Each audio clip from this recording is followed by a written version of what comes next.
Hello, it's Dawn and welcome to my channel. And today we're going to be continuing with painting foliage. Now we're going to do a tree, or part of a tree, and as you can see I've already done part of it, and the reason I've already done part of it, I've done this because this is just stippling dry into wet, and if you visited this channel before you'd have seen me do this hundreds of times, well, seems like hundreds of times. But today what we're going to do, I'm going to show you how we paint foliage in front of the tree trunk. Sometimes you might have some foliage actually in front of the tree trunk, and in pencil it can seem a bit tricky. But there is a way, so that's why I've painted the rest of this up, because you've seen me do these techniques before if you've been with me before, and if not, you can find them on this channel. It's quite easy. So let's get going. To make it easier, I'm just going to keep it to 2 pencils, one mid-brown and a dark green, but let's do the brown first.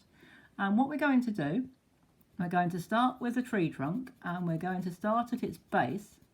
We're not going to have all these knobbly roots sticking out. Well, not in this demonstration anyway, perhaps another time, but not today.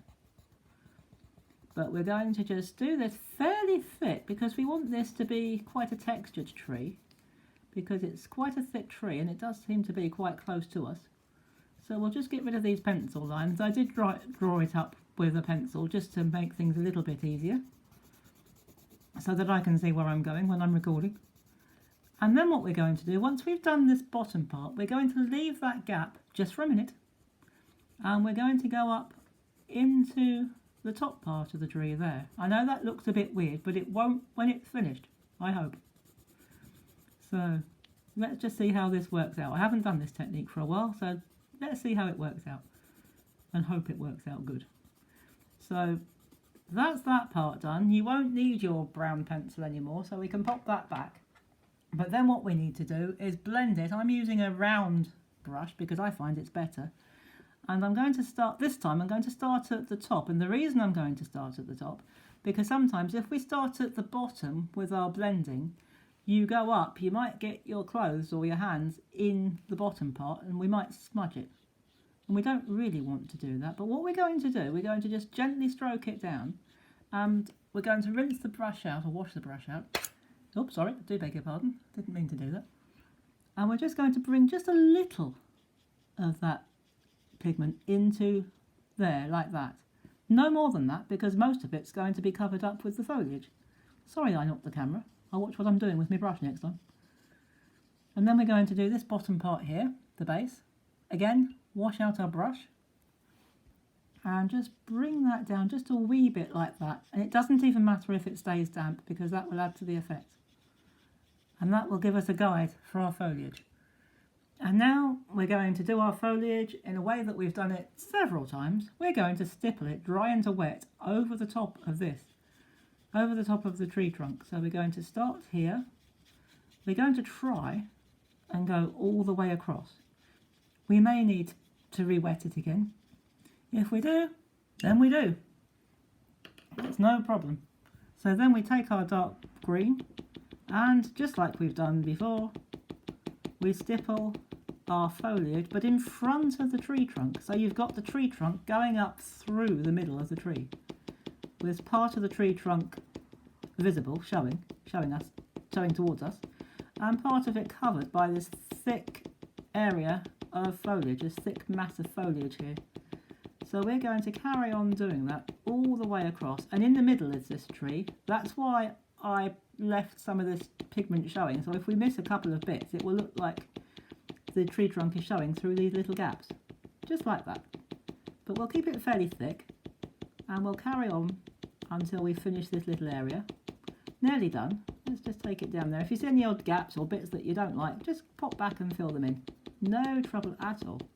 This is easy in pencil. And it's easier to control. Well, I find it easier to control anyway. And so we've done that. And if you think, oh, that looks a bit dark in comparison to up here, that's no problem. Just stipple on a bit more. Just do it dry. A little bit more. By now it's dry on dry. And if you want it to be a little bit darker at the top, we can be brave with our work, but what we don't want to do, we don't want to stipple out or paint out all this texture. So what we do, if you think it needs darkening, don't go like that. Just put the brush on its end and stipple the water on, just like we're going to do with our pencil.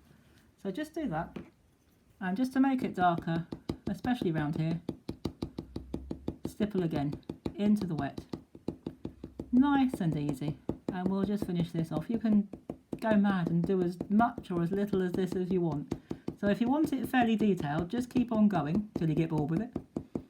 But if you want a little bit less detail, just stop whenever you think you've done enough. And I think we're going to stop there, because that's more than enough, I think, to show you how we do it.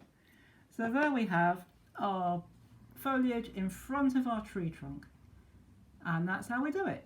So as you can see, it was quite easy, and when you come back next time, I'm going to show you an adaptation of another section of foliage, or another demonstration of foliage that we've already covered.